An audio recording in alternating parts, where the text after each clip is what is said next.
faut pas se laisser emporter par le harcèlement qu'on peut vivre d'un point de vue. Alors, c'est pas que c'est digital, que c'est faux, parce que c'est vrai, hein, les gens mettent vraiment ce qu'ils pensent. Hein, enfin, ils le font de bon cœur même. Mais c'est que je pense qu'il faut aussi garder à l'esprit qu'il y a toujours des bonnes personnes. Parce que si on reste focus là-dessus. Heureusement. Ouais. Bah oui, mais si on reste focus là-dessus, c'est les hommes sont comme ça et on va faire la guerre aux hommes et on rentre dans ce. Moi, j'appelle ce féminisme de l'extrême. Fossé, Voilà, où là, en fait, on passe pour des hystériques dès qu'on veut dire quelque chose.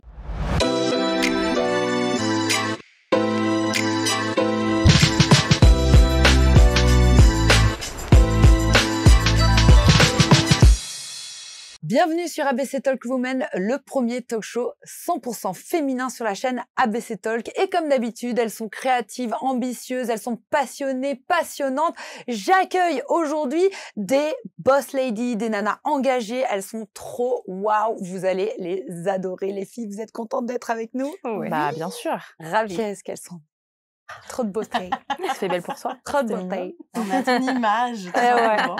J'ai trop d'amour, moi, pour mes invités qui sont accessoirement souvent mes amis, puisque je deviens amie avec absolument la terre entière, quand la terre entière le mérite, évidemment. Et là, franchement, c'est du lourd. Là. Le plateau, il rigole pas du tout, les amis. Aujourd'hui, on va parler de patriarcat, de misogynie et de dictat. Et on va déceler ensemble si peut-être ça existe encore ou pas. En 2024, vous serez peut-être très étonnés des réponses de nos invités. Ma chère Raquel, qui es-tu? D'où viens-tu? Que fais-tu dans la vie? Quels sont tes projets? Tout ça. Ça marche. Donc moi, je m'appelle Raquel, donc je suis entrepreneuse dans la vie. Donc j'ai une agence événementielle qui est spécialisée dans tout ce qui est team building. Donc on met en place des événements exclusivement pour les entreprises, pour créer de la cohésion au sein des équipes, recréer de la communication, etc. Donc ça, c'est mon métier d'entrepreneuse. Et à côté de ça, j'ai une association, Women Camp, dans laquelle je m'investis beaucoup de temps, beaucoup d'énergie. C'est une association qui œuvre pour l'émancipation des femmes, pour les accompagner dans l'éveil de leur potentiel, les aider à gagner confiance en elles et à créer aussi des mouvements solidaires, des festivals, des événements qui leur permettent de créer des liens entre les femmes de différentes générations et de différents milieux socioculturels. Voilà, c'est un peu l'idée. Et tu es basée sur Paris? Et on est basé à Paris, en Île-de-France. On est issus des quartiers populaires du 93. Donc le mouvement du Women Camp vient de là, de ces femmes un peu isolées, parfois en situation de précarité aussi. Et on a eu envie de les amener dans cette énergie positive et passer de l'autre côté du périph' avec des événements parisiens, des événements en banlieue. Voilà, on agit un petit peu partout en Île-de-France pour créer ces ponts. Super, super. Voilà. Et ça fait longtemps? Alors ça fait 3 ans, ça fera 3 ans cet été que le Women Camp existe. Trop bien. Bravo. Oriana? Alors, Oriana, donc moi, je suis sur les réseaux depuis 2 ans. Je suis coach en développement personnel spécialisée dans les relations, mais j'aime pas qu'on dise coach love, j'aime pas ce terme, mais c'est un petit peu ça. Et donc, moi, j'aide aussi bien les hommes que les femmes à se développer dans leur développement personnel, par rapport à leurs relations, par rapport à leurs ruptures. J'aide aussi les personnes qui n'ont pas confiance en elles, qui ont besoin de peut-être un petit peu de coup de boost, de trouver les outils pour justement atteindre leurs objectifs. Donc ça, c'est mon rôle. Et voilà, en gros, ça fonctionne bien. Et je suis très impressionnée qu'il y ait quand même beaucoup d'hommes, de rien, qui me sollicitent. Et je trouve ça très bien. Génial. Et tu fais ça, du coup, en ligne? Alors, je fais ça en ligne sur les réseaux. J'ai pas de frontières, TikTok, Instagram, YouTube récemment. C'est du coaching en visio. Par contre, je me déplace pas dans la France entière, c'est un peu plus compliqué. Et je vends aussi des programmes pour les personnes qui sont plus à l'aise avec des vidéos, des contenus, avec des exercices, plutôt que le coaching en direct. Super. Voilà. Donc, aidante. Ok, Madame Harmonie. On ne se connaît pas du tout. Pas du tout, on se découvre pour la première fois, c'est très impressionnant d'ailleurs. Alors, qui je suis? Ton amie déjà, pour commencer. C'est d'ailleurs pour ça que je t'ai dit oui pour ce moment-là d'échange. Comment je peux me définir? C'est toujours un peu embêtant là, à ce moment où tu dois te donner un nom. Dans les grandes lignes, je reste quand même une artiste et une entrepreneur. Donc, je suis créatrice de contenu, conférencière, autrice maintenant. Hein, j'ai du coup un livre à mon actif et d'autres en cours. Réalisatrice aussi, j'ai réalisé une émission, voilà. Et qu'est-ce que je fais? Qu'est-ce que j'apporte? Ma maison d'édition m'a appelée experte en libération corps et esprit parce que mon objectif, moi, c'est pas de parler. Je suis pas du tout en train de prôner le body positive. Hein, c'est pas du tout le message d'ailleurs que je veux faire passer particulièrement. C'est surtout d'être le plus possible dans la liberté de de soi, dans sa féminité, dans l'amour au maximum, en acceptant toutes les nuances, en acceptant tous les ups et tous les downs. Donc vraiment se libérer au niveau de son corps, d'être libre, d'être soi, et aussi dans son esprit de s'affranchir de ses peurs, d'aller vers ses rêves. C'est plutôt ça, dans les grandes lignes, c'est un peu ça, quoi. Voilà. Et souvent, tu dis « mon corps est ma maison ». Mon corps, c'est ma maison, oui, mais je ne suis pas mon corps. C'est-à-dire que c'est ma maison, c'est-à-dire que c'est un temple, comme nous toutes. Ici, notre corps, c'est notre temple, on doit en prendre soin, évidemment, mais ce n'est pas qui nous sommes. Voilà, et c'est important de le préciser, on est beaucoup plus que ça, et c'est ça à quoi je veux tendre. Et donc, tu es un peu comme Oriana, tu es un peu partout aussi. Ouais, je suis un peu partout, moi, principalement sur Instagram, un peu sur TikTok. À la base, c'était plus ça, mon réseau social, j'y suis toujours, mais un peu moins. Depuis peu, je me suis mise sur LinkedIn. On ne sait pas où ça mènera, mais je me suis dit pourquoi pas, parce que c'est vrai que je pense qu'au niveau entrepreneurial, ça peut être intéressant de parler justement de la confiance en soi, du corps, de s'émanciper à plein de niveaux. Sur LinkedIn, je pense que c'est une bonne direction. Et YouTube, il y a des années que je suis sur YouTube, mais je ne poste pas particulièrement. J'ai des vidéos phares, des gros projets qui sont postés sur YouTube, qui sont à regarder quand on le souhaite. Vous avez quand même des points communs. Toutes vous accompagnez les gens à trouver le meilleur d'eux-mêmes, à être fidèles. À se libérer, à prendre confiance, à développer peut-être aussi dans le business, parce que quand on se sent mieux dans sa vie, ça va mieux aussi professionnellement. Ça va ensemble. D'ailleurs, vaut mieux traiter d'abord le premier avant le deuxième. Parce que si on traite le business, mais que ça ne va pas dans le pro, dans le perso, c'est compliqué. Et du coup, c'est pour ça que je vous ai invité, parce que vous êtes quand même un peu des porte-parole. D'ailleurs, j'adore parce que j'ai l'impression d'avoir... comment elle s'appelait déjà les petites héroïnes là, une blonde, Totally une rousse, Spies. Totally Spies. C'est vrai en plus. J'ai une blonde, une brune, une rousse. J'ai pensé à Cat Size, mais je me suis dit je suis un peu trop vieille pour dire Cat Size, donc je sais pas. Cat Size. Ah si, je connais pas. Tu vois, voilà, Cat Size, elle connaît pas. Non, mais reste sur Totally Spies, c'est bien. Il y avait les petites là, comment elle s'appelle, Bulle, Belle et Rebelle. C'est des poupées, ça. Non, c'est des petites héroïnes. Bon, je sais plus ça. Ok. Peu importe. Vous êtes des héroïnes, vous êtes des Amazones, représentantes de la féminité. Et le sujet qu'on va aborder, il est un petit peu touchy.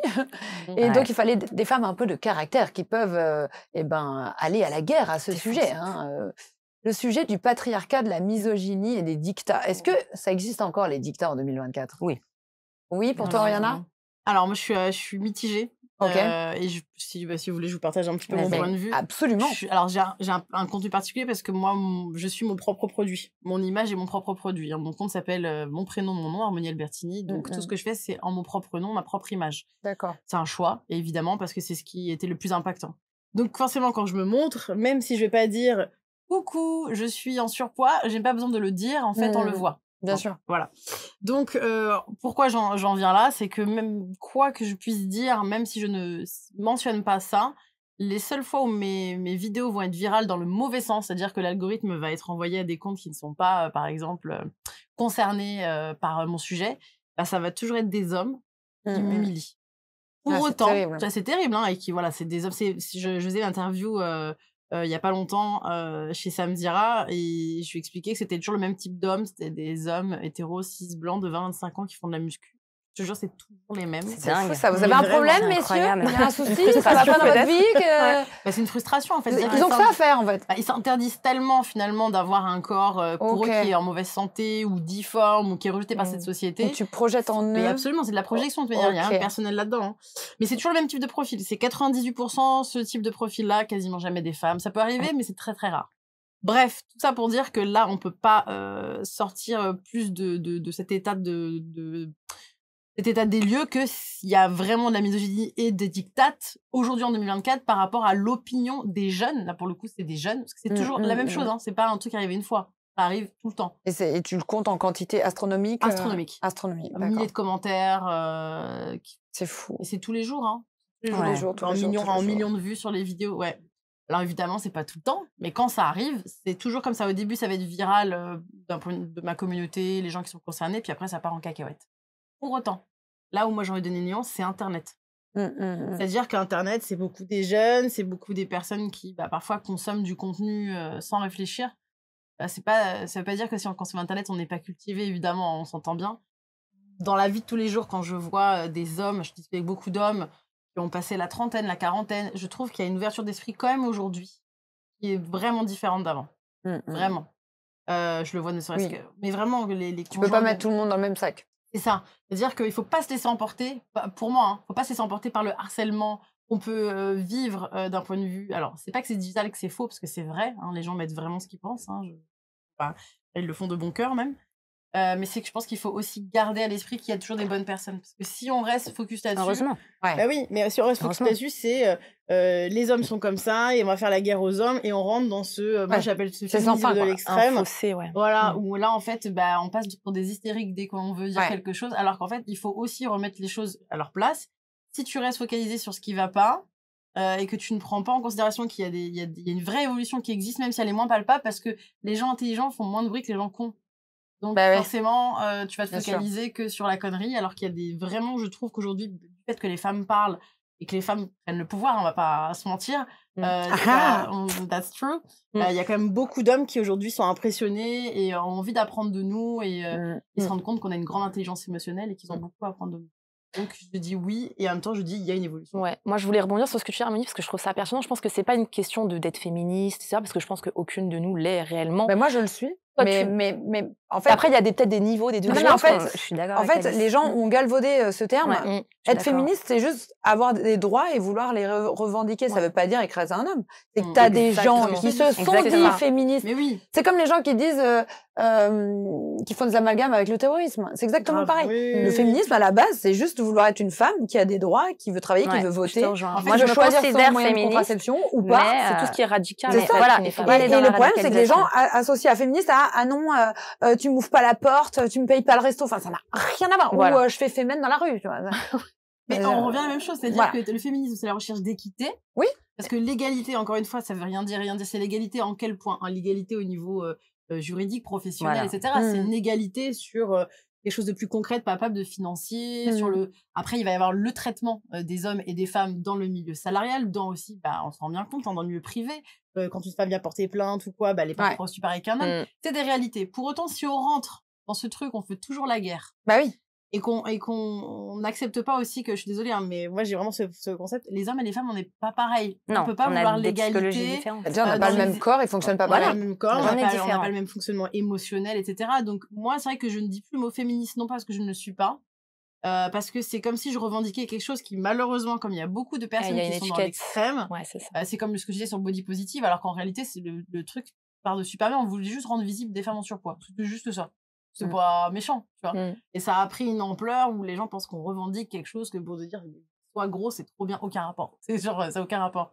C'est pareil, le féminisme, pour moi, c'est vraiment une manière de montrer que nous aussi, les femmes, on veut des droits, nous aussi, on veut être respectées à égalité avec les hommes sur plein de points, et aussi en termes de valeur et de reconnaissance. Pour autant, cette équité, elle n'est pas valable dans tout. Il ne faut pas rentrer dans la guerre contre les hommes, comme tu dis. J'ai entendu des non, mais moi, c'est bon, je peux porter ma valise, j'ai pas besoin des mecs. Moi, je ne me paye pas le premier restaurant. Je suis capable de me payer, mais c'est juste de la galanterie. Ça n'a rien à voir. Je me suis permise d'intervenir.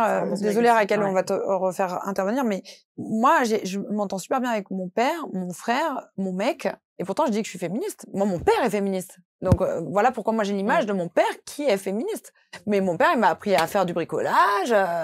Enfin, voilà, il m'a élevé exactement pareil que mon frère. Donc, non, mais je pense que le féminisme, de toute façon, c'est pas le porte-drapeau de on veut le girl power, écraser les hommes, les réduire à néant. Je pense que personne, c'était plus dans cet état d'esprit, c'est pas ce qu'on veut véhiculer. Je pense que c'est juste rétablir une égalité, que les femmes se sentent aussi bien à l'aise, épanouies, peuvent avoir accès aussi à des postes à responsabilité, peuvent s'habiller comme elles le souhaitent, faire ce qu'elles veulent de leur corps. Voilà. Au même niveau que les hommes, tout simplement. C'est ça. Mais c'est vrai que parfois, il y a des... Moi, je sais que, par exemple, j'ai eu une expérience à ce niveau-là. Alors, nous, sur nos réseaux, je vais parler de l'association parce que c'est plus pertinent avec Women Camp, on n'a pas eu trop de soucis sur les réseaux de commentaires, etc. Parce que c'est vrai que du coup, on a 99% de population féminine et très peu d'hommes qui passent du coup sur nos réseaux. Bien que sur nos événements, des fois, il y a des hommes... N'hésitez pas à passer. Hein. Voilà, vous êtes les bienvenus. Vous êtes les bienvenus. L'événement n'est pas... Nos événements, d'ailleurs, les festivals ne sont pas réservés uniquement aux femmes. Et on sait qu'il y a des hommes aussi qui sont bienveillants, qui encouragent leurs femmes, qui sont attentionnés, voilà, qui les aident aussi à s'émanciper, à s'ouvrir. Et donc, du coup, pour rebondir un peu sur ce qu'on disait, moi, j'ai eu une expérience par exemple dans le cadre, par exemple, de l'organisation de notre festival à Montpellier à venir, dans le cadre de notre charte graphique, parce que nous, du coup, on est sur l'égalité, donc moi, si j'ai envie de faire mon logo rose, etc., c'est juste parce qu'on aime bien le rose, c'est sympa, c'est punchy, etc. Voilà, tout simplement.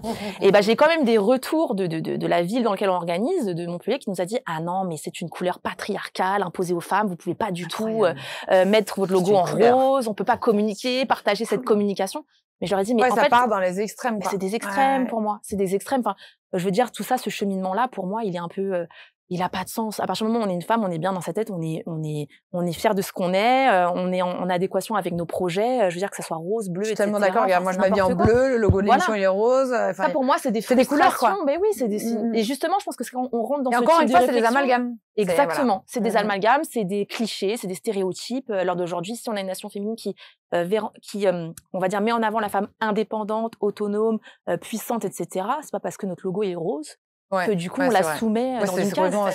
C'est aberrant. C'est mettre de l'énergie au mauvais endroit. Non, mais c'est clair. C'est ça. Et c'est malheureusement ce qui perd beaucoup de combats. C'est que parfois, on veut mettre de l'énergie au mauvais endroit. Alors qu'en réalité, le féminisme, comme tu dis, ça part d'une super bonne intention. Et tu as dit un truc hyper intéressant tout à l'heure. Je rebondis, tu dis, oui, mon père, mon frère, etc., j'ai pas de soucis.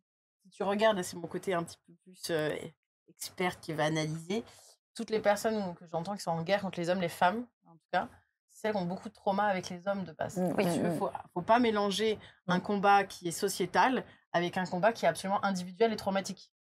Et on est dans ce cas de figure. Je le conçois, hein, que quand on vit quelque chose de difficile, on a envie que de comprendre qu'il y ait une justice. Oui, c'est vrai, pour moi, la misogynie, le patriarcat existe toujours, le dictat existe toujours. Il y a une évolution. C'est pas quelque chose qu'on va gagner du jour au lendemain, évidemment. Et il y a quand même une évolution avec le temps, on peut pas le nier, même s'il y a des pays dans lesquels c'est pas le cas. Nous, en France, on peut pas dire qu'on est trop à l'ancienne non plus. Il y a beaucoup de choses qui ont évolué. Enfin, je crois qu'on décide un peu ce qu'on a envie de regarder ou pas.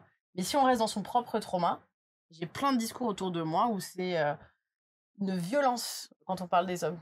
Ah, mais c'est un mec, je sais pas comment t'expliquer. Par rapport aux expériences passées. Très souvent. Donc, si t'as vécu des traumas dans ton enfance, avec les hommes, dans tes Donc là, c'est un conseil que tu donnes. Genre, ce serait ton conseil si t'as vécu des traumas et que tu veux te positionner dans ton droit, c'est ça? Si t'as vécu des traumas, en fait, et ton positionnement, il est basé sur quoi exactement, en fait? Ton expérience passée. Est-ce que t'as pas quelque chose à aller régler d'abord parce que c'est bien de se mettre dans un combat et je vais pas juger, je peux comprendre que parfois on cherche une autre porte de sortie, tu vois. Que d'aller regarder à l'intérieur de soi, c'est dur de remonter dans le passé. Mais de pas mettre toute son énergie là-dedans parce que tu peux aussi mettre... C'est bien de lutter, tu vois. Il y a des gens, ils ont ce truc de lutter. Moi, j'ai grave la flemme de passer mon temps à lutter. Je pourrais faire des vidéos bad buzz sur toutes les merdes qu'on raconte sur moi. Je pense que j'aurais des millions d'abonnés parce que je pourrais dire plein de choses, mais c'est pas une énergie qui véhicule pour moi de la solution. Donc c'est pour ça que je dis qu'on revient sur le côté féministe.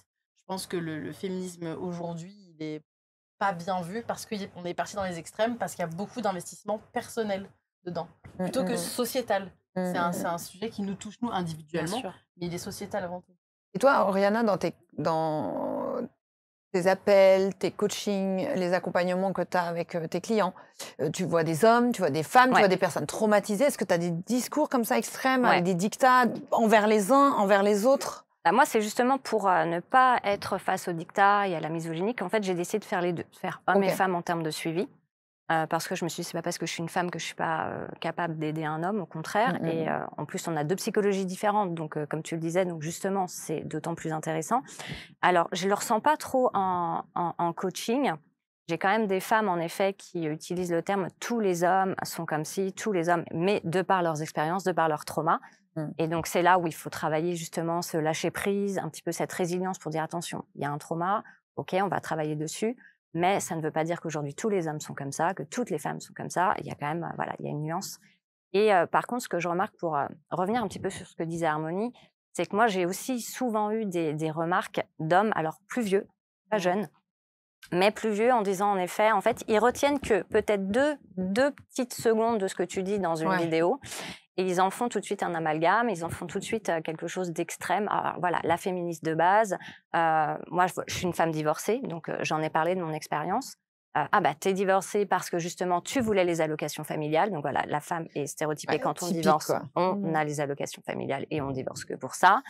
Waouh, quelle ambition! Voilà, c'est une ambition de dingue. On aspire tout à ça, hein, vraiment. Ça me fait tellement plaisir d'avoir les allocs tous les mois. J'ai mes allocs! Je peux m'acheter tous les sacs que je veux. Bref, n'importe quoi. Et en fait, voilà, je l'ai vraiment vu là-dessus. Et en fait, ce que j'ai remarqué, ce qui était assez important, c'est que il y a d'autres coachs, femmes et hommes. Il y en a pas beaucoup qui font mixte. Et j'ai remarqué que certains hommes qui étaient coachs, qui aidaient des femmes aussi, on pouvait leur laisser tout passer en live, par exemple, ou en vidéo. Des trucs graves des fois. Hein. Des fois, ils disent des choses qui passent et c'est pas totalement méchant, mais Tu vois, ça passe et on leur dit rien. Les femmes n'osent pas peut-être dire quelque chose à l'homme. Moi, je vais dire un truc un peu plus cash. Je vais me faire démonter. Démonter, mais par tout le monde. C'est fou, hein. Et ça, je comprends pas, en fait. C'est là où je vois cette différence homme et femme. C'est qu'en gros, une femme, elle doit faire attention à ce qu'elle dit. Elle peut pas exprimer tout ce qu'elle pense parce que c'est tout de suite mal vu, parce que je dois être dans un stéréotype, parce que je dois être dans ce que la société me demande. Et c'est justement ce que je veux pas. Je veux pas être dans ce que la société me demande aujourd'hui. Donc, je veux vivre comme je suis et faire ma vie comme j'ai envie de la faire.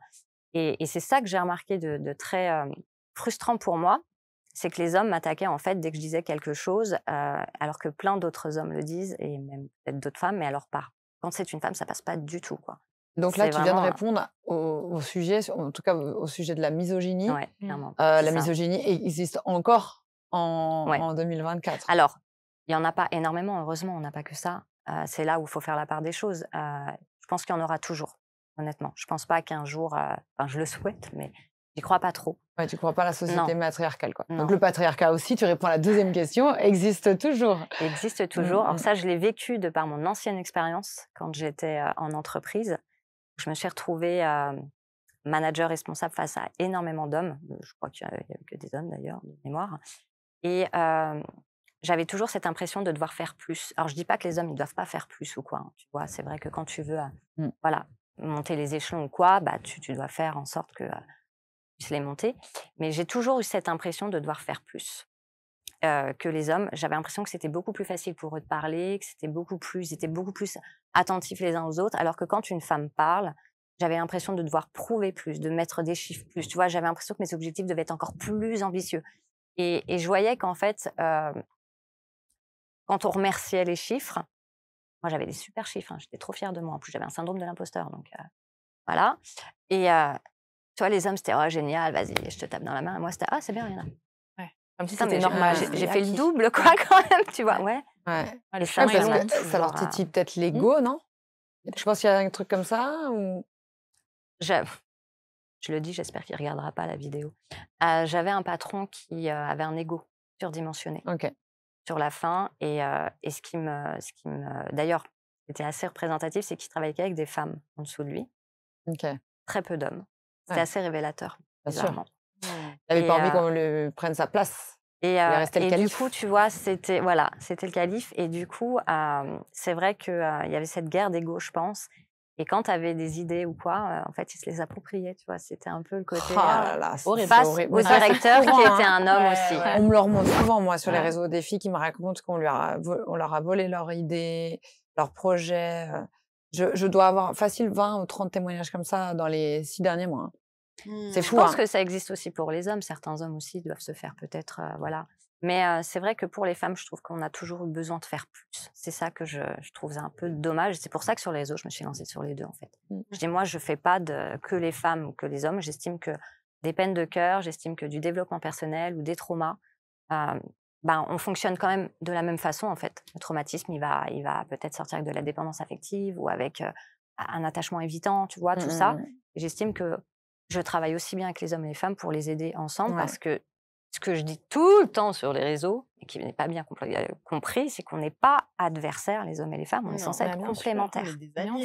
On est censés être complémentaires. Certes, on a des psychologies différentes, mais on est complémentaires. Et avec les réseaux sociaux aujourd'hui, je pense que tout ce qui est misogynie, justement, patriarcat et tout, je pense que c'est un peu plus mis en avant dû au réseau. Parce que ça se voit. Parce que ça se voit, et il y en a qui en jouent de ça, et ça devient vraiment horrible. Parce qu'en fait, on fait en sorte d'alimenter en fait ce patriarcat, cette misogynie, parce que c'est présent sur les réseaux. Et on l'entretient. C'est pour ça que je ne pense pas qu'un jour, s'il n'y a plus de réseaux sociaux, j'imagine mal qu'un jour on puisse ne plus en avoir. Peut-être qu'il y en aura toujours, mais je pense que la femme, elle, par contre, change. Peut-être la façon dont on est confronté à ce type de propos ou de situation ou d'action fait que maintenant, la femme, on voit, il y a plein de choses qui se passent autour du développement personnel, de la confiance en soi. Les femmes se développent dans des postes plus haut placés, développent des carrières, investissent plus sur elles-mêmes. Et je pense que la force qu'on va avoir et qu'on va réussir à nourrir, c'est peut-être nous, comment on se positionne par rapport à ça. C'est ça, dans la sororité, le partage, se dire...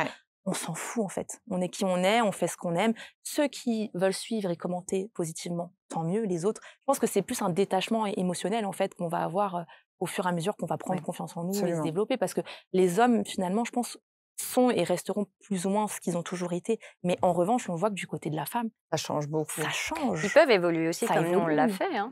On espère. Très bien. Mais je pense déjà, et puis il faut se rappeler notre histoire. C'est-à-dire qu'il y a quelques décennies, on parle en décennies, en arrière, nous n'avions pas le droit de vote. Il y a quelques décennies en arrière, nous n'avions pas de compte bancaire et nous n'avions pas le droit de travailler si notre mari n'était pas d'accord. D'ailleurs, il fallait on pouvait partir de chez ses parents si on était mariés. Et on parle de décennies, on parle même pas de siècles. Donc, c'est tout est finalement allé assez vite, très vite. Et je vois même d'année en année combien ça bouge pour certaines femmes, surtout quand elles se soudent entre elles. Enfin, moi, c'est mon cas, je suis tout le temps soudée à plein de femmes. Et parce que je garde en tête les combats de nos ancêtres pour nos droits. Totalement. Et pour autant, je ne me bats pas contre les hommes, je le répète, je suis très très proche de mon père, de mon frère, de mon chéri, je ne veux pas qu'ils perdent leurs droits, mais je veux, moi, conserver mes droits. C'est ça que je veux. C'est pour ça que c'est intéressant ce que tu disais, parce que tout à l'heure, Oriana a parlé d'acquis, justement, que les hommes, ils sont légitimes sur plein de choses, ils se permettent de faire plein de choses, ça passe à la trappe, entre guillemets. Et je pense que ce qui fait la différence aussi, c'est que nous, les femmes, pour obtenir ce qu'on a aujourd'hui, on s'est toujours battues. On a toujours été dans la combativité, on est toujours partis prendre les armes pour obtenir ce qui nous est dû, quelque part. Alors que les hommes, finalement, ils ont toujours une place de pouvoir. Donc déjà, notre combat, notre vie, c'est ça au final, c'est se battre pour avoir, pour être légitime, donc on n'a pas le même positionnement déjà dès la base. Ma mère a eu Je peux parler de ma mère? Ah mais tu parles de ce que tu veux. Au contraire. Ma mère a été une des premières femmes à avoir gagné un procès en France contre sa société pour les inégalités salariales hommes-femmes, où elle a été rattrapée de toutes ses indemnités. C'est la première qui l'a gagnée. Incroyable. Ça a duré 3 ans. C'était horrible. En fait, elle s'est rendue compte qu'au bout de quelques années, les nouveaux qui rentraient après elle sur le même poste, pas la même ancienneté, montaient d'échelon en 1 an et elle a monté d'échelon en 2 ans. Même poste. Plus, elle avait beaucoup plus d'ancienneté. Elle a commencé très jeune. Et donc, elle a commencé à s'intéresser au RH et tout. Et elle était dans un milieu très... dans l'aéronautique. Donc, c'est clairement que des hommes. Il y a peut-être 1% de femmes. Et donc, elle s'est rapprochée du syndicat. Elle s'est rapprochée d'une femme pour pouvoir justement comprendre et se dire, il y a un truc qui ne va pas là quand même, je ne comprends pas. Et en effet, donc, ils sont partis en procès pendant 3 ans. Ils lui ont fait la misère pendant 3 ans. Ils ont essayé de l'amener à bout pour qu'elle lâche l'affaire. Tu te dis, c'est quand même dingue. Vous savez que vous êtes en tort. Les preuves, il ne peut pas avoir plus de preuves que ça. Et en fait, essaye encore. Et en fait, à chaque fois qu'elle gagnait un procès, pourquoi ça durait 3 ans? Parce qu'en fait, tu peux faire appel. Ils faisaient appel constamment. Et elle continue à travailler dans la boîte. Waouh, c'était chaud. Ouais, c'est ça surtout. Je l'ai vu passer par des étapes difficiles, très difficiles.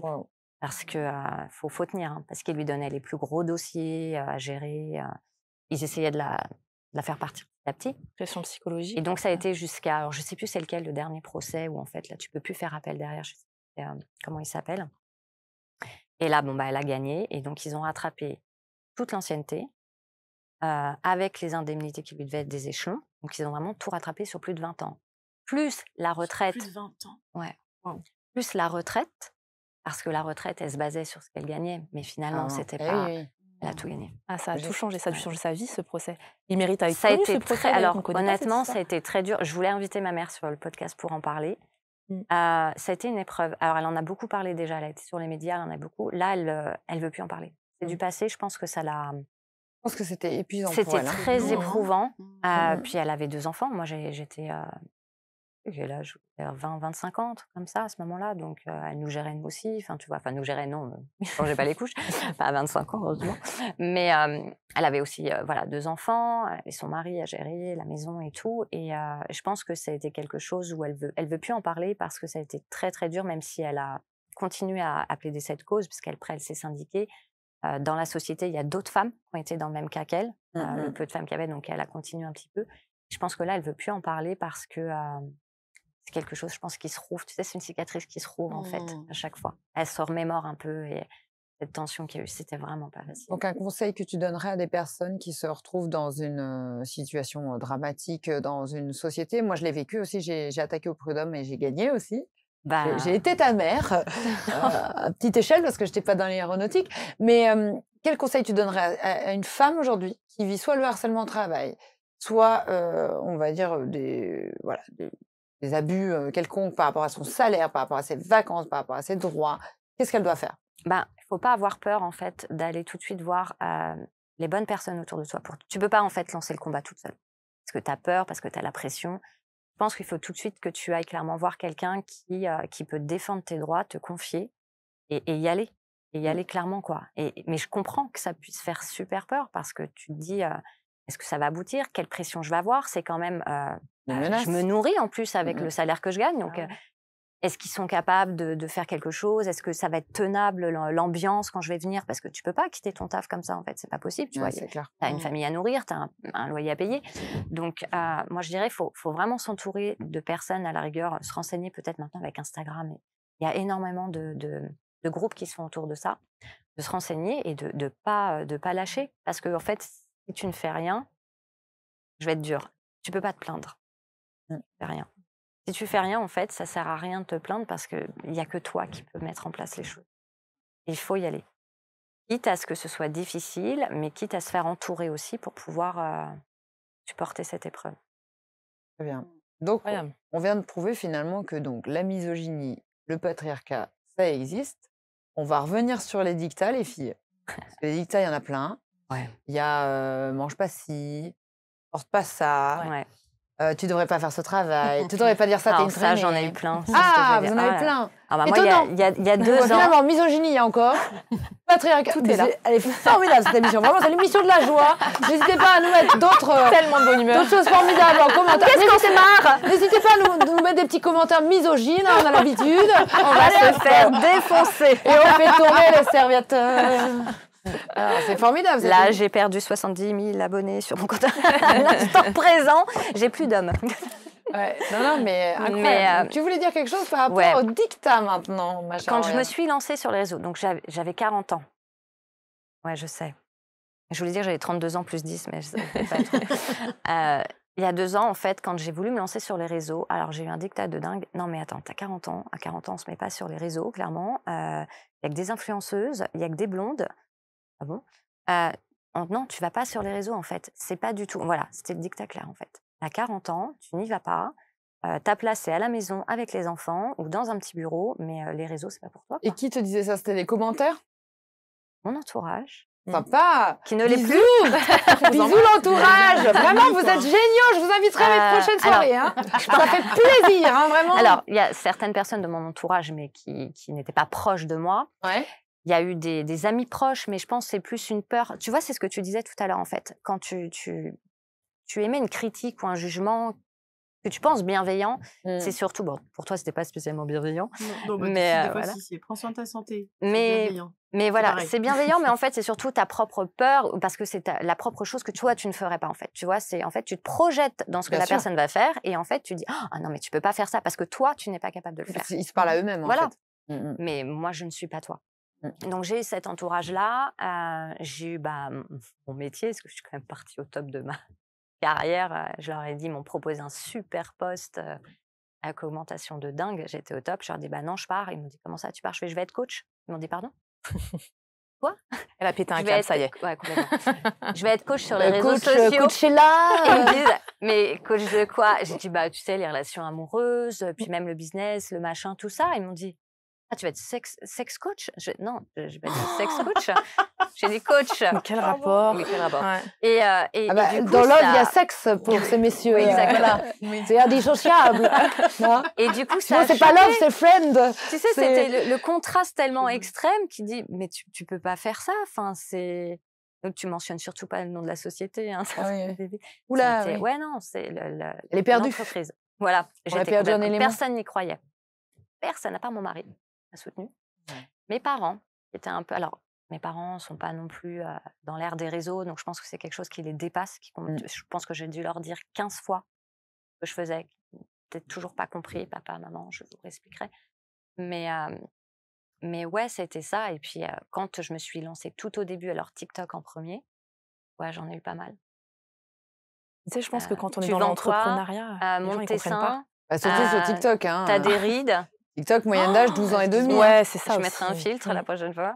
TikTok, ça arrive au sol de jeunes. Ouais, c'est des bébés.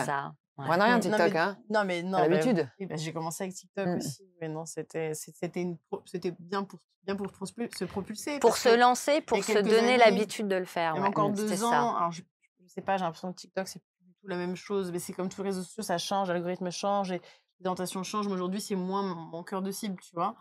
Mais par contre, tu dis un truc pertinent sur le fait d'être entrepreneur. Déjà, de base, en France, que tu sois un homme ou une femme, entreprendre, c'est lunaire pour beaucoup de gens. Il n'y a pas de sécurité. Pour eux, c'est vraiment, oui, il faut se gérer soi-même. Et puis, tu fais quoi? Et tes clients, tu les trouves où? Et comment tu... Mais en plus, quand tu es une femme qui sont en tant qu'entrepreneur, c'est vrai que c'est drôle ce que tu dis parce que le gars pense direct à un truc sexuel. Donc, c'est-à-dire que tu peux pas être à ton compte sans faire autre chose que ça. Sans vendre tes fesses. C'est un peu drôle, je trouve.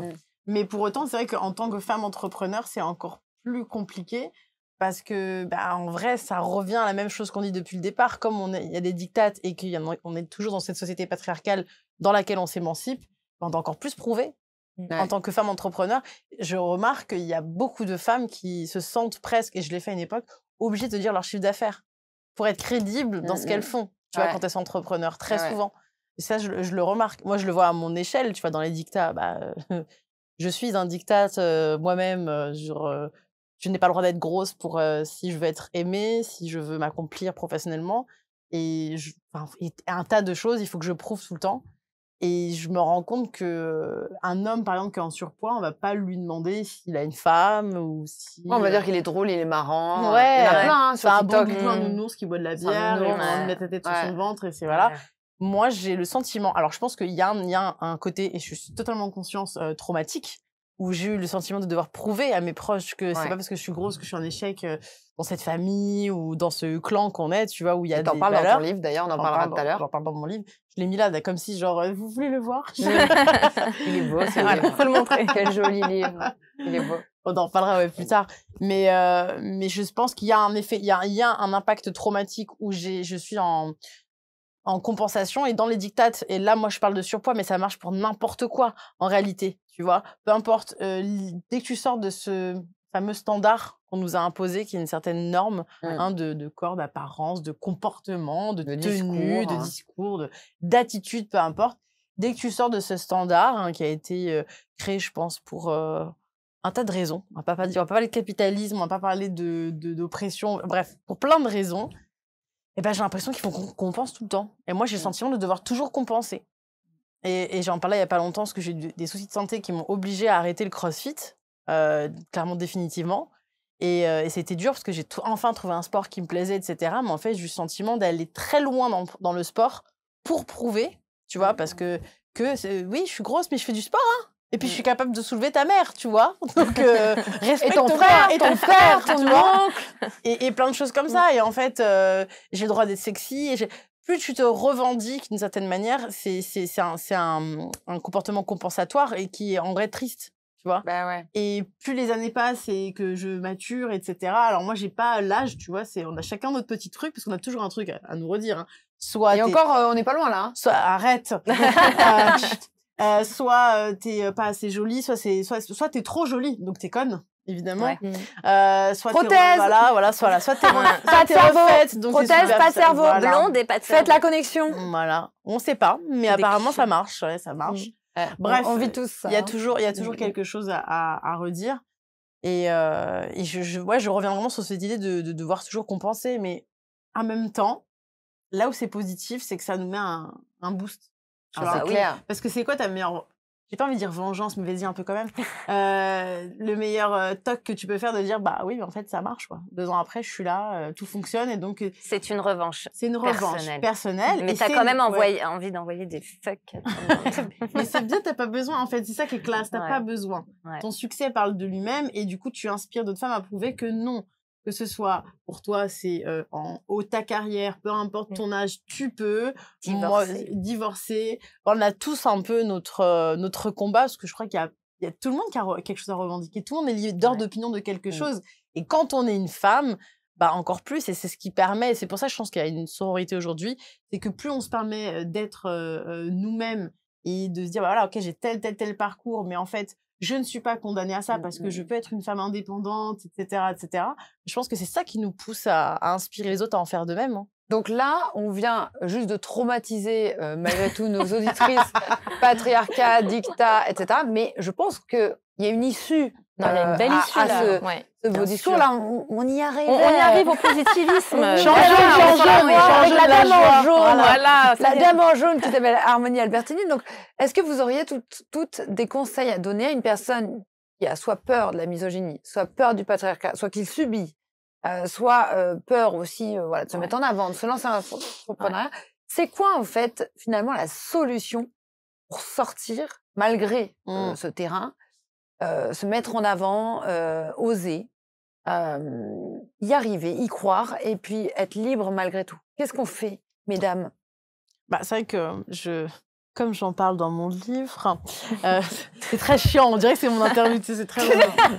Je fais la pub. En 400 pages. 240 pages. 240 pages. Divisé par 2. Presque. Je parle beaucoup de perfection et de résilience. Quand je dis perfection, attention, ça fait peur à beaucoup de gens. Mais la résilience, je pense que c'est pas... encore une fois, c'est toujours des invitations. Hein. Il n'y a pas de il faut ou on doit. Ça faut toujours l'enlever dans le dev perso. Il y a beaucoup de il faut ou on doit. C'est non. Des invitations, parce que toute vérité n'est pas bonne pour tout le monde. Mais la résilience, pour moi, c'est une manière de se dire, OK, il m'est arrivé des choses dans la vie. J'ai un parcours. Je suis une femme dans cette société. Qu'est-ce que je peux faire avec? Parce qu'en réalité, des choses que je vais pas pouvoir changer. Mon histoire, je vais pas pouvoir la changer. Le corps dans lequel je suis, d'une certaine manière, ou en tout cas mon genre, après, sauf si vraiment c'est un désir, mais nous, on veut pas changer de genre, donc on veut assumer être femme, on est femme, donc, go. Peu importe, en fait, comment on se positionne, je pense que ce qu'on est et ce qu'on a traversé, on peut en faire quelque chose, tu vois. Pour moi, la résilience, c'est ça. Maintenant, la résilience, on peut aussi se dire, j'arrive pas à être résiliente, et être dans ce positionnement, ce que tu disais tout à l'heure, si je fais rien, dans ces cas-là, je me plains pas, on peut garder le rôle de victime. C'est un choix qu'on peut absolument faire et rentrer dans un combat perpétuel. Ou alors, on peut se dire, aujourd'hui, rester dans un rôle de victime ne m'apporte rien, à part de la souffrance que de ressasser qui sont mes ennemis, que ce soit moi, mes blessures, la société, mon histoire, mes ex, mes parents, peu importe. Soit je vais faire quelque chose avec ça. Et pour moi, c'est en tout cas ma vérité. C'est la résilience. Ok, donc la résilience et le fait de choisir de sortir d'une position de victime en étant conscient de notre situation de femme, notre situation vis-à-vis des dictats, et d'en parler haut et fort, la sororité, etc. C'est ce que tu dis. Ok. En partie. Oriana, il y a des choses, Moi, des souvent, axes. je demande à mes abonnés à 85 ans, quand tu es sur ton lit ou tu es assis, qu'est-ce que tu vas regretter dans ta vie et qu'est-ce que tu vas te dire, en fait? Est-ce que tu vas te dire, j'ai attendu quelque chose pendant toute ma vie, j'ai pas osé faire quelque chose et du coup, maintenant je suis là et je peux plus le faire. Ou alors tu vas te dire, je suis hyper fière de ce que j'ai fait. Et en fait, c'est se dire, c'est un peu de la résilience finalement, c'est se dire à un moment, en effet, t'as pas d'autre choix de te dire, ça fait peur. Bien sûr, ça fait peur. Mais en même temps, la vie, elle passe quand même rapidement. Il y a des choses qui resteront. Il y a de la critique qui restera, il y a de la misogynie qui restera, il y aura plein de choses qui vont rester. Et en fait, c'est à toi de te dire, est-ce que j'ai envie de rester dans ce que m'impose un petit peu la société ou est-ce que j'ai envie de faire ce que je veux moi et sortir de tout ça et de dire, en fait, non, j'ai envie d'aller vers quelque chose. Je ne sais pas comment je vais y arriver. Je vais peut-être me planter. Et en même temps, c'est comme ça aussi qu'on apprend. Et j'y vais. Moi, quand j'ai décidé de partir en étant coach, et c'est pareil, tout le monde m'a dit, mais tu te rends pas compte, ton loyer, tes enfants, comment tu vas faire? Non, mais je pars pas en Colombie, au fin fond de par coach. C'était simple, ça m'a fait peur. Je me suis dit, comment je vais faire? Parce que là, j'ai quand même l'assurance de l'emploi, j'ai tout. J'étais dans cette société, tu vois, imposée. Et je me suis dit, en fait, tu sais quoi, tu y vas et c'est pas grave. Et si ça fonctionne pas, en même temps, tu as une expérience, tu l'as prouvé par le passé, tu retrouveras, mais fais-le. Enfin, vas-y. Lance-toi. Lance-toi. Et ça n'a pas été facile, mais... Et après, il y a l'entourage aussi, je pense, qui est important. L'entourage est important aussi. Tu vois, il y a des personnes qui vont t'élever, il y a des personnes qui vont t'inspirer. Et il y a des personnes qui vont te garder dans ce rôle de victime. C'est pas toujours très bon. Et c'est là aussi qu'il faut apprendre à faire des choix. Mais je peux comprendre, et c'est pour ça qu'il existe des thérapeutes, il existe plein de monde, pour pouvoir peut-être t'aiguiller un petit peu plus dans tes objectifs, pour pouvoir te lancer une fois que la machine est lancée, parce qu'il faut y aller petit à petit, qui arrive. Mais malheureusement, il y aura toujours de la critique, il y aura toujours de la misogynie, il y aura toujours des dictats, il y aura toujours tout ça en fait. Tu peux pas attendre que ça s'arrête. parce qu'il y aura peut-être autre chose après. Tu sais pas ce que demain va t'amener, tu sais pas ce que l'avenir nous réserve. Donc, c'est soit tu y vas maintenant, soit en effet, tu restes et tu te plains pas dans ces cas-là. Et tu te bats. Et voilà. J'ai fini très... Voilà. Non, mais c'est vrai. Au moins, on termine sur une touche un peu positive. Et de se dire que... Qu'est-ce que tu aimerais rajouter, toi, Rachel? Ouais, moi, finalement, c'est un peu un mix de tout ce qu'on a dit là. C'est-à-dire que je pense qu'effectivement, l'entourage qui comprennent pas nos choix, des critiques, que ce soit sur les réseaux sociaux, de l'entourage, des inconnus, des personnes proches, moins proches, on en aura toujours. Donc, je pense qu'il est important, c'est de se détacher un peu de toutes ces relations toxiques, finalement, et de se dire, voilà, qu'est-ce que je mérite aujourd'hui, qu'est-ce que j'ai envie d'être, qu'est-ce que j'ai envie de faire, qu'est-ce qui me fait vibrer. Et je pense que c'est ce sur quoi il faut aller. C'est là où il faut aller parce que, comme on dit, on ne sait pas de quoi est fait demain. La vie est courte et quoi de pire que de vivre avec des regrets. Finalement, pour moi, il n'y a pas d'échec, il n'y a que des regrets. Des expériences. Voilà, des expériences. C'est-à-dire, on fait, ça fonctionne, tant mieux, on ne fonctionne pas, il y a toujours une leçon à en tirer. Donc, il faut y aller, lance-toi. Et je pense qu'on a chacune d'entre nous ce pouvoir, ce potentiel de réussir ce qu'on a envie de faire avec justement le bon entourage, les bonnes connexions. Voilà, mais tout ça, ça passe par le côté voilà, où il faut oser, il faut se lancer. Il faut oser. Il ne faut pas toujours vivre dans ses peurs. Voilà. J'aime bien ce que tu as dit. C'est pas en fait, c'est pas qui je suis, c'est qui je veux être. Qui je veux être. Et ça, je le dis souvent, c'est pas qui vous êtes là aujourd'hui ou qui vous pensez être. C'est qui vous voulez être et comment vous allez y arriver. C'est se rendre fier de soi-même. Arrêter de chercher l'approbation dans le regard de l'autre, en fait. Je suis trop d'accord avec ce que tu dis parce que ça va exactement avec la première carte que j'ai tirée. Ah. C'est plus verre à moitié vide ou verre à moitié plein? Ah, bah moi c'est plein. Positivisme, bah oui, bah forcément. Voilà, tu vois? Ah oui, là on est complètement dedans. Positivisme. Ah oui. Je vois. Ah bah oui, c'est ça. Moi, je te renvoie des yeux, je sais pas ce que tu voulais dire. Moi, j'aime verre à moitié plein, moi. Ouais. Ah oui, moi, c'est mon lifestyle. Non, mais je trouvais trop que cette carte à moitié... Parce que tu l'avais préparée. Mais non, elle était là. Elle était là. Parce que je tire les cartes, moi, je suis cartomancienne, mais de Positive Essay. C'est pas l'ange Gabriel, c'est verre à moitié vide, verre à moitié plein. Et bon, on parle de sujets un peu graves, mais quand même, on est dans le positivisme. Si on est coach, si on accompagne les gens, si on est aidant. On est dans l'espoir. On est dans l'espoir, dans l'espérance. C'est un petit peu, encore une fois, dans une obligation d'être positif, tu vois, plutôt dans l'espoir, je pense. Ouais. Je parle pour nous trois, mais... moi, je dis que je suis un guide. Guide, allez où vous voulez, et sortir ce que vous avez. Je ne vais pas faire à votre place, non. Vous guider. T'as vu, moi, pareil, j'ai un chien de berger. Mais c'est un chien de... Ça va? Elle s'écule par d'elle. Elle regarde un œil. J'ai l'impression d'avoir l'œil de Sauron. Genre en mode, mais tu me causes. Bon, c'est pas vraiment un chien de berger, c'est un chien de sieste. Voilà. Chacun ses fonctions. Donc, vie perso, les filles. Vie perso, que diriez-vous à l'enfant intérieur que vous étiez, mais aujourd'hui? Vous lui diriez quoi? Si vous reveniez en arrière, Raquel, qu'est-ce que tu lui dirais? Genre, t'as réussi? Ah oui, d'accord. Là, un peu en bilan, un peu à mon enfant intérieur, là où j'en suis aujourd'hui. Ou comment ça se passait? Ouais. Ça va être la merde. Non, moi, je pense que justement, pour revenir sur ce que je veux dire, je pense qu'il faut aussi parfois se féliciter soi-même. Parce qu'on le fait jamais. Nous, les femmes, on est souvent trop dures avec nous. Et de se dire, tu avais des rêves d'enfant, il y en a peut-être certains que tu n'as pas concrétisés. Mais à l'heure d'aujourd'hui, il y en a d'autres où tu l'as fait. Il y a des portes que tu as enfoncées qui étaient fermées. Il y a des choses aussi que tu apportes autour de toi qui comptent. Et c'est bien d'avoir ces retours positifs des autres, mais c'est bien aussi de se dire, regarde ce que tu fais. Des fois, de prendre ce temps de faire ce bilan un peu de moi à moi. Voilà. Qu'est-ce que tu as fait aujourd'hui? Est-ce que tu es contente de ce que tu as fait aujourd'hui? Est-ce que tu es fière de là où tu es? Et ça, je pense qu'on ne se le dit pas assez. Donc, j'ai envie de le dire, effectivement, des fois, si je dois parler à mon enfant intérieur, j'ai envie de dire parfois, voilà, tu peux être fière de toi. C'est canon. Ouais, c'est vraiment, on s'oublie, on ne s'honore pas. On ne célèbre pas. Très peu, surtout les femmes. Très dur surtout avec les nous-mêmes. femmes. Déjà, entre nanas, bien envers nous-mêmes. C'est ça. Et toi, Oriana, qu'est-ce que tu lui dirais, ton enfant intérieur? Moi, je lui dirais, tu as réussi à être quelqu'un. Bien ça. Parce que enfant, j'étais nulle à l'école. C'est-à-dire, vraiment nulle. J'aimais pas, l'école m'aimait pas non plus. Donc et du coup, j'ai beaucoup entendu tu vas finir caissière à Mammouth, machin, des trucs comme ça, tu vois. Ouais, beaucoup. Pour ceux qui nous regardent, qui ont moins de 40 ans, c'est vrai que Mammouth. J'aurais dû dire Carrefour, Carouf. Mais moi, je me suis dit, là, on est... Mes parents connaissent, ils m'ont déjà parlé de mammouth, mais en fait, je suis jamais rentrée nous, dans un mammouth. on l'a vu dans des vieux grimoires, dans des grottes. Voilà, on a vu le mammouth. Alors, mammouth. Alors, qu'est-ce que c'est le mammouth? Voilà, ouais. Parce que nous, les couilles de mammouth, c'était des boules à sucer. Voilà. Ça, c'était Attaque ou Mammouth à ma génération. C'était des petits supérettes, quoi. Une sorte de film Greux, c'est ça? Mammouth. Alors, explique-nous mammouth. C'était dans les blonds.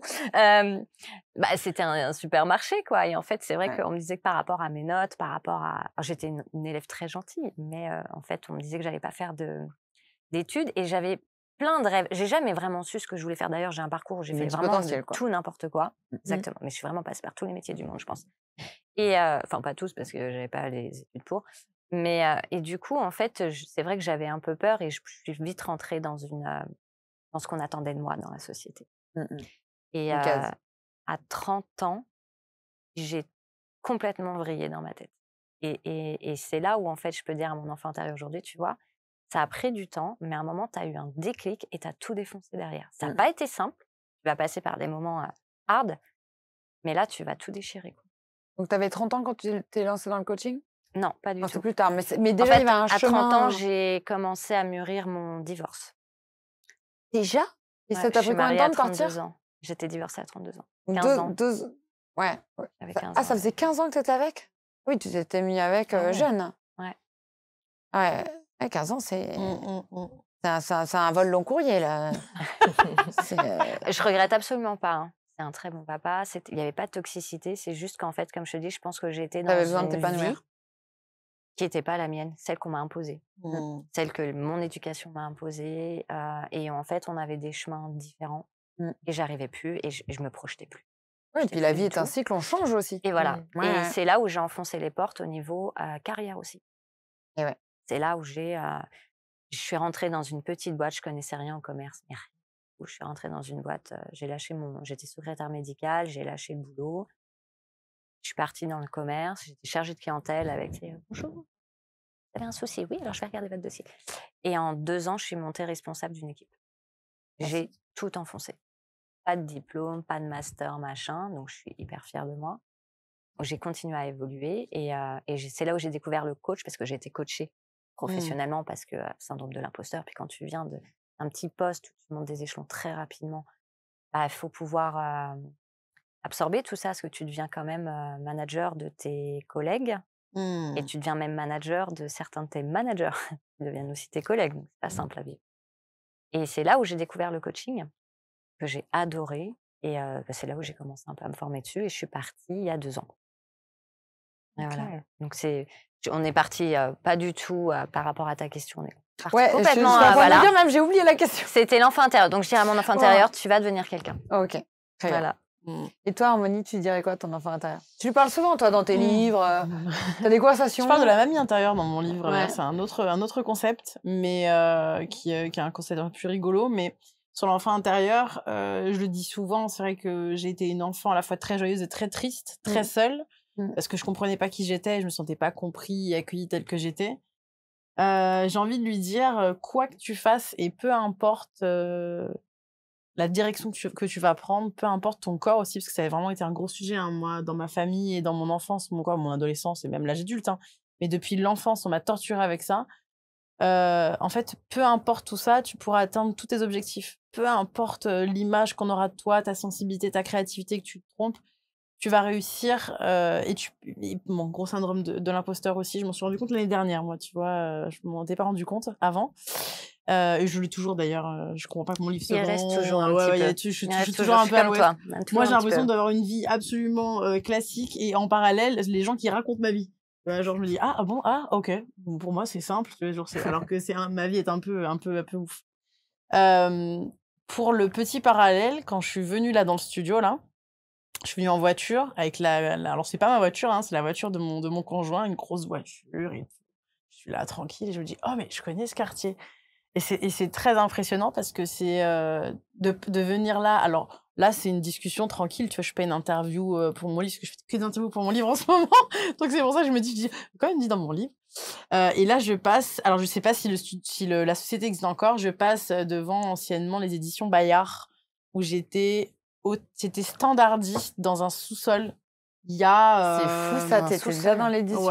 Ouais, alors j'étais standardiste polyvalente, donc en fait j'ai fait beaucoup de sociétés en région parisienne pendant 3 ans. Ça a été mon job de mes 18 à mes 21 ans. Donc ça c'était du coup il y a plus de 10 ans maintenant. Et oui, on vieillit. Et je me souviens très bien mon état d'esprit à l'époque quand j'ai 20 ans. En fait, je fais un job que j'aime pas particulièrement parce qu'il faut gagner de l'argent. J'ai abandonné tous mes rêves d'artiste, d'enfant, d'adolescente. Et je sais pas, c'est comme si j'étais dans un truc de pilote automatique qui a été absolument à l'inverse de ce que voulait moi, mon enfant. Moi, j'étais une enfant créative, mais j'étais à la fois accompagnée par mes parents qui me laissaient faire de la danse, du chant, etc. Et en même temps, j'étais pas accueillie dans mon hypersensibilité. Donc, ma créativité, elle était coupée parce que j'arrivais pas à exprimer qui j'étais. T'étais bridée. J'étais bridée, mais je sais que c'était pas leur intention, c'est qu'il y avait une incompréhension, en fait, de ma personnalité, de mon type de personnalité, tout simplement. Et donc là, ce que j'ai envie de dire par rapport à ça, c'est que c'est quand même fou. Et c'est là où ta raison se célèbre pas du tout. C'est que moi, je pense que ma vie, elle est normale. Et c'est là, tu vois, c'est des détails, hein. Tu vois, je vais faire dans un sous-sol chez Bayard, maintenant ton livre, il va être best-seller. Et je suis avec la grosse voiture, je passe tranquille, les lunettes de soleil, je vais faire mon petit truc et tout. Et là, je me dis, waouh, j'étais là il y a plus de 10 ans. Et dans un état psychologique, financier, relationnel catastrophique. Catastrophique. C'est beau. Là, et c'est beau. La voiture tu de vois. ton petit chéri. Oui, parce que c'était vraiment la grosse voiture que, genre, pareil, aucune meuf conduit cette voiture-là d'habitude. C'est là, ouais. Donc, voilà. T'as vu, on s'habitue vite, hein. Non, très vite, c'est très agréable. On est en hauteur, comme ça. Moi, j'ai beaucoup aimé t'as fait une vidéo que j'ai vue sur Insta avec ton enfant, avec une petite fille. Tu lui parles. La vidéo de la sortie de ton livre. Bah oui, de la sortie de ton livre. Ah oui. Et ça nous permet de rebondir sur vos promos, les filles. Alors, qu'est-ce qu'on a en ce moment? On a prochainement un festival. Oui. Le 7 juillet. Le 7 juillet, Women Camp. Yes. Au Mas de Courant, à Latte. Voilà. Qu'est-ce qu'on va retrouver dans ce magnifique festival?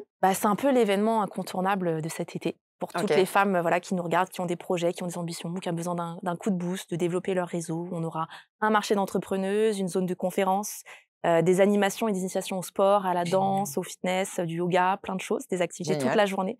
Et un show 100% féminin, avec des performeuses, des artistes, des danseuses, des chanteuses. Des super conférencières. Des conférencières de malades, voilà. Je vais conférencer. Et oui. Et Alice est l'ambassadrice de notre festival, il faut le préciser aussi. Donc voilà, on crée ce projet et on le monte complètement ensemble. Donc là, voilà, tu peux y aller vraiment, parce que voilà, elle a une grande implication dans le montage de ce projet et je pense que ce sera un succès en partie grâce à Alice. Donc merci Alice, en tout cas. Merci à toi. Merci. Et on a hâte d'y être, vraiment. Génial, ça va être trop bien. Ouais, ça va être le feu. Mon Oriana, qu'est-ce qu'on peut moi, j'ai mes formations en ligne, mes coachings toujours, et on a l'événement avec Lucie qui arrive le 29 juin, ou Lucie que tu as reçue avant, il y a quelques temps, où en fait, on fait une journée de coaching. Alors, on est plus axé sur la séduction, mais séduction naturelle, pas tout ce qui est technique de manipulation débile. Et donc, on rappelle, automatiquement, il y aura du développement personnel. Et l'après-midi, vu qu'on a Lucie qui est coach en image, en même temps, on va faire un petit peu une session shopping pour justement développer un peu cette image de soi qui est en rapport avec nous, par rapport à cette confiance. Donc, cet événement-là, le 29. Génial. Voilà. Limité en place. Ça se passe combien de places? À Paris. Là, on le fait à Paris. On l'a fait à Lyon le 29 juin, pardon. Ok. Et 29 combien de juin places? 2040. On a ouvert à 6 places, mais il y en a 5 et là on va lancer ça se trouve à l'heure qu'il est, il y aura plus de place. On veut vraiment c'est un événement qu'on va essayer de refaire, pas tous les mois, mais voilà, et on veut vraiment en fait avoir du temps avec chaque personne. C'est vraiment pendant une journée avec 2 coachs, des belles coachs. Faut le dire. Voilà. Et donc c'est pour ça qu'on limite et on l'a fait. La dernière session c'était à Lyon le 30 mars et là on le fait à Paris le 29 juin. Hop. Voilà. Trop bien. Bordel. Parlons de ce livre que tu as lu. Que j'ai été la première à le lire. Je tiens à le préciser parce que j'ai toutes les preuves. Je n'ai pas dormi. Je n'ai pas dormi et je l'ai dévoré. Voilà. C'est vrai. Mais est-ce qu'on peut le voir? Est-ce que tu peux me le donner? Tu peux finalement mieux en parler que moi puisque tu l'as lu. C'est mieux que si moi je le raconte. Alors, ce qui est très difficile dans ce livre, c'est que vous aurez tous et toutes, peu importe votre histoire, l'impression de lire votre histoire. C'est écrit d'une manière où le récit fait qu'on simplement on s'imprègne dedans. bien que, bon, après, les détails soient des détails qui sont propres à Harmonie Albertini, son auteur, mais les ressentis, comme ils sont décrits, les scènes de vie, le regard porté aux choses selon l'âge qu'on a ou la situation dans laquelle on se trouve, est écrit de telle manière que si vous vous appelez Bernard Pivot ou encore Marcel du camping des Flots Bleus ou encore Alice, eh bien, vous pouvez vous ressentir comme étant la personne qui l'écrit. Donc ça, c'est bon. C'est d'autant plus frustrant et bizarre pour moi que c'est mon ami et je me dis putain mais je lis mon histoire et bon c'est logique, c'est mon ami, je pense qu'il n'y a pas de hasard, mais je vois bien en fait que toutes les personnes que je contacte qui l'ont lu ont ce même discours. Donc il y a quelque chose de très un réflecteur, ton livre. C'est un miroir en fait. C'est ce que tout le monde dit de ce livre, juste pour reprendre le concept. C'est donc Bordel, soyons libres, 7 secrets pour vivre une vie puissante et affranchie. C'est un récit en 7 chapitres, alors, de moments importants de ma vie. Enfin, il n'y a pas toute ma vie dedans, hein, parce que j'ai créé un deuxième livre où il y aura d'autres moments inédits de ma vie, mais c'est des chapitres déjà très importants et qui ont amené à, du coup, à des réflexions. Et finalement, le secret, c'est un petit peu le mantra, en fait. Hein. Certains diront le déclic ou peu importe, la prise de conscience qui fait que. Donc, évidemment, moi, j'ai voulu écrire comme si je parlais. Et c'est ce que beaucoup aiment, en fait, dans la lecture de ce livre. Donc, je ne m'y attendais pas du tout. Je me suis même dit, bon, qui va acheter mon livre? Je ne sais pas. Et en fait, il a fait, au moins pendant 2 semaines, top vente GFK, donc les livres les plus vendus de France. En tout cas, au moins sur les 2 premières semaines, parce que les éditions vous disent les chiffres s'ils ont envie. En tout cas, pendant 2 semaines, ils m'ont tenu informée parce qu'ils étaient choqués des résultats. Et ce qui revient, c'est ça. C'est la lecture, elle est rapide. On comprend très bien et surtout on se sent concerné. Même si on n'est pas en surpoids, d'ailleurs je parle pas du tout que de mon corps dans ce livre, hein, seulement on va dire un peu sur le premier chapitre. Il y a des photos de moi par le fameux Audran Sarzier, notre photographe vidéaste. Il est tout neuf. Et ce livre, ouais, c'est une vraie thérapie d'écrire un livre. Hein. Je sais pas si Alice, oui. Qui sort bientôt. Vous avez prochainement toi aussi. Et je sais pas si t'as pas écrit de livre. Après, ça reste un projet qui est long, parfois douloureux aussi, parce que écrire ce qu'on ressent, ce qu'on a vécu, c'est quand même un exercice. Je vais montrer toutes les photos. On va pas tout vous montrer parce qu'après vous allez. Non. Oui, mais bon, la photo ne raconte pas. On garde un peu de surprise. Donc voilà, donc mon livre il est en vente partout, à la Fnac, aux éditions Leclerc, Cultura. On m'a dit dans un Cora aussi, on l'a trouvé. Amazon évidemment. Et puis s'il n'est pas, et puis en France dans 111 librairies indépendantes. Enfin, voilà, j'ai été éditée chez Larousse, donc je suis assez bien distribuée. Magnifique. Très fière de toi. Merci. Bravo. Les filles, on a largement dépassé le temps, donc on va parler très rapidement de vos petits objets fétiches. Est-ce que vous les avez sur vous? Vous les avez ramenés? Moi, je me marre avant de le sortir. Oh mon Dieu. Tu veux que je commence? Je crois que ça va. Non, Raquel. Vas-y, commence, je t'en prie. Je vais être rapide. Si alors, qu'est-ce que c'est? Alors, c'est une écharpe qui est très abîmée, qui vient de Disney, mais bon, c'est pas le sujet. Pourquoi alors, c'est plus mon objet fétiche, mais ça l'a été pendant plusieurs années parce que mon syndrome de l'imposteur, quand j'ai commencé à être manager, il a fallu que je parle devant plusieurs hommes, que je parle devant des assemblées et étant donné que j'avais pas confiance en moi, en fait, quand je panique, quand j'ai peur, j'ai des taches rouges qui apparaissent. Tu vois, je sens mon cœur qui sort. Donc, en fait, je mettais tout le temps une écharpe. Alors, en hiver, c'était pratique. En été, je donnais l'excuse de la clim qui était trop forte. Pas du tout. Parce qu'en fait, voilà. Alors, mais grave, ouais. J'avais super peur de parler. J'avais tous mes dirigeants qui me regardaient et tout. Et j'ai appris à combattre tout ça. J'aurais pas pu être devant vous là et sur ce plateau il y a quelques années, ouais. J'aurais pas pu. Incroyable. Et toi, c'est quoi? C'était ça. Moi, c'est une petite médaille que je porte tout le temps. Une porte-bonheur. Elle me vient de mon arrière-grand-mère. Mon arrière-grand-mère l'a donnée à ma grand-mère, ma mère et moi. Et c'est une petite Vierge Marie et elle nous protège de génération en génération. J'adore. Donc voilà. Elle est toujours là. J'ai peur. La surprise, moi j'attends. On attend ce qu'elle va sortir. Je veux vous le dire, regardez, télépathie, je sens que c'est un truc qui vient de passage du désir. Je voulais amener le string, c'est ce que tu as amené. Je te connais par contre ou pas? Oui. Voilà. En même temps, en disant... Attendez, excusez-moi. Allô? Le dieu de l'amitié, s'il vous plaît. Je voudrais changer d'amis. Merci beaucoup. Non, franchement, un objet fétiche, en vrai, de base, j'en ai pas. Donc je me suis dit, quel est l'objet pour moi qui représente finalement, et en ça, il est fétiche, mon message. Alors je sais, bien sûr. Alors j'ai pris le format mini. Je suis restée soft et j'ai pris le format fermé. Ah, bah oui. C'est mignon, c'est un petit coquillage, un petit mollusque qui fait du bien. Voilà. Alors, en fait, c'est plus fort que ça. C'est pas juste, je vous montre tout va bien, d'accord? C'est Womanizer, voilà, tout simplement. Je pense qu'il n'y a pas besoin de faire un dessin sur ce que c'est. C'est pas juste le plaisir féminin. Il faut savoir que l'orgasme féminin, c'est quand même la révolution aussi. C'est la libération du corps. J'en parle beaucoup. Je travaille avec Womanizer, Passage du désir, peu importe, beaucoup Womanizer. Faut pas que ce soit un tabou. Nous, en tant que femmes, la libération sexuelle... Surtout que les hommes, ils n'ont pas de tabou avec ça. Absolument pas. C'est clair. Mais au-delà de ça, c'est aussi, il faut savoir que quand on a un orgasme, déjà, ça ouvre aussi ce qu'on appelle le chakra sacré. C'est le chakra de beaucoup de choses au niveau de notre féminité, notre bassin, notre créativité. Ça porte la vie, les projets. Donc, c'est pas rien. C'est bon pour la santé. C'est bon pour la santé. Moi, je trouve que c'est un super bon somnifère. Tu peux le regarder. Tu peux le regarder. Il est propre, il est lavé. C'est ce que j'allais dire. Il a été utilisé juste avant. Le dieu d'amitié, finalement, je la conserve. Merci beaucoup. Ah, t'as bien aimé? J'adore. Mais oui. Un petit téléphone portable. Ah, il a la taille de taillard. Regardez. Allô? Il est portable. Ah oui, il est tout mimi. J'allais pas prendre le truc avec non, il y a des trucs, voilà. Je valide l'objet fétiche. Voilà. Merci beaucoup. Ça me représente bon, bien. Écoutez, j'adore terminer sur ce genre de choses dans l'émission. Du plaisir, du désir. On a commencé avec le patriarcat, la misogynie. On finit par le désir. Et j'ai envie de vous dire, c'est ce que je vous souhaite pour la suite dans vos projets. Le désir de réaliser vos rêves et de les atteindre. Je vous remercie les filles. À très vite. J'espère que vous reviendrez. À toi. Merci. Je vous embrasse. Je vous invite à nous mettre plein de commentaires, à intervenir et surtout avec beaucoup de bienveillance et à leur dire à quel point elles sont formidables. Ces 3 Wonder Woman. Je vous dis à très vite sur ABC Talk Women. C'était Alice. C'est pour moi, c'est cadeau. Gros bisous. Plaisir.